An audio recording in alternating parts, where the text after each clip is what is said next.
Youth Maharashtra, महाराष्ट्राचा बुलंद आवाज।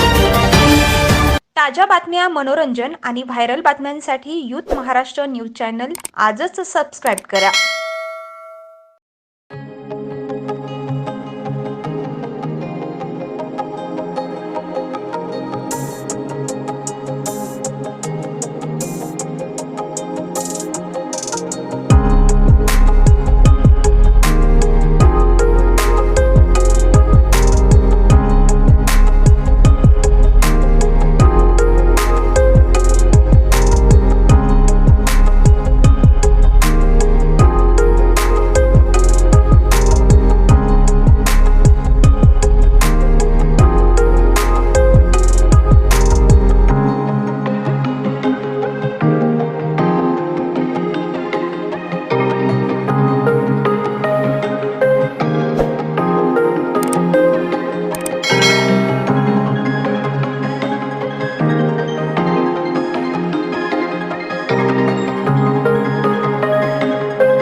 कुटुंबाकडून मनापासून शुभेच्छा देतो। वारंवार समाजोपयोगी काम करत असताना एक साधा माणूस कुठपर्यंत पोहोचणं हे फक्त उदाहरण यांच्याकडून आपण घेऊ शकतो।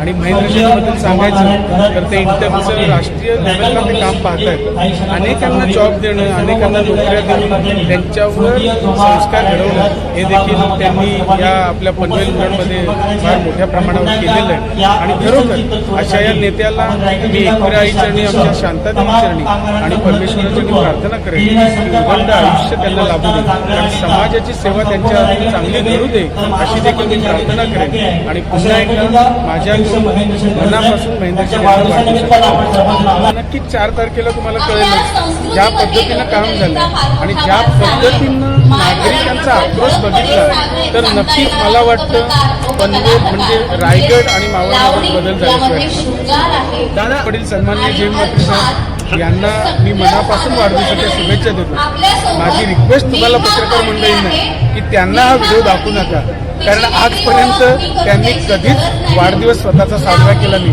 म्हणजे चक्क घरात सुद्धा नाही। मी सकाळीच त्यांना बुके घेऊन ऑफिसमध्ये 5 मिनिटासाठी आलो होतो। मी एकटा न जाता आमच्या ऑफिसचे जे हेड स्टाफ आहे त्यांना घेऊन गेलो, परंतु ते बुके घेत होतो मी कसा बसा एक बुके दिला। म्हणजे त्यांचे सांगण्याचं तात्पर्य एवढंच आहे की त्यांनी आजपर्यंत कधीच स्वतःचा वाढदिवस हा साजरा केला नाही। की कोकण पदवीधर मतदारसंघाची निवडणूक लागलेली आहे। मागच्या वेळी आम्ही मावळ किंवा रायगडपैकी एक मावळ द्या मागितली, ती मावळ दिली गेली नाही आणि भिवंडी गेली। कोकणामध्ये एकही लोकसभा नाही, एकही विधान परिषद नाही आणि मुली आता कोकण जी पदवीधर मतदारसंघाची जी आता निवडणूक जाहीर झाली ती काँग्रेसच्या वाटेला सीट जाते आणि पुढं काय भविष्यात विधानसभेत होईल आम्हाला माहीत नाही आहे। आणि म्हणून ही सीट या कोकणामध्ये स्ट्रॉंग फक्त काँग्रेसची रायगडमध्ये आहे। तिथं आमच्याकडे जिल्हा परिषद मेंबर होते, पंचायत समिती सभापती होते, नगरसेवक होते आणि अशामुळं पंचायत समिती आणि अनेक ग्रामपंचायती आहेत। त्याच्यामुळं या जिल्ह्याच्या काँग्रेसला आधार देण्यासाठी रायगड जिल्हा काँग्रेसचे आमचे नेते प्रवीणजी ठाकूर यांना, ॲडव्होकेट प्रवीणजी ठाकूर यांना उमेदवारी मिळावी अशी एक मुख्य आपण मागणी केलेली आहे आणि त्याचा आज आपण ठराव घेतला आहे। ते प्रदेशला जाणार आहे, त्याच्यासाठी आजची बैठक सभेला पण विचारला होता। रायगड काँग्रेसला पण चुकली असती, पण मी 2014 साली जाहीर केलेला आहे का मी कुठली निवडणूक लढणार नाही।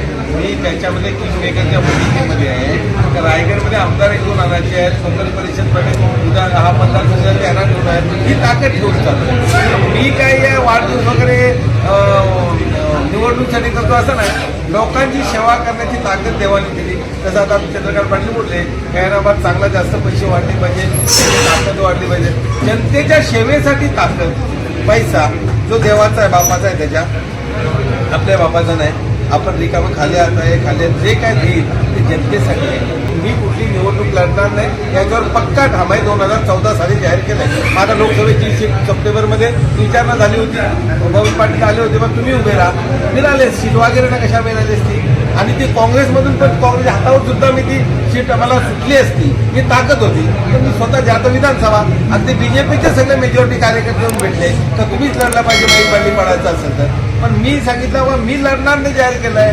मी 14ला लढलो, 21ला नाही लढलो. तर माझ्याकडून काय अपेक्षा करू नका. लढायला आता अख्खा जनता सांगते, हा मतदारसंघ सांगते महेंद्र मी लढला पाहिजे. ते आमच्या जिल्ह्याच्या नेत्यांना वाटतं मी लढलं पाहिजे. पण आम्ही नवीन या आघाडीच्या याच्यात जर काँग्रेसला सीट सुटली तर नवीन उमेदवार उभा करून तो निवडून आणण्याची आमची ताकद आहे.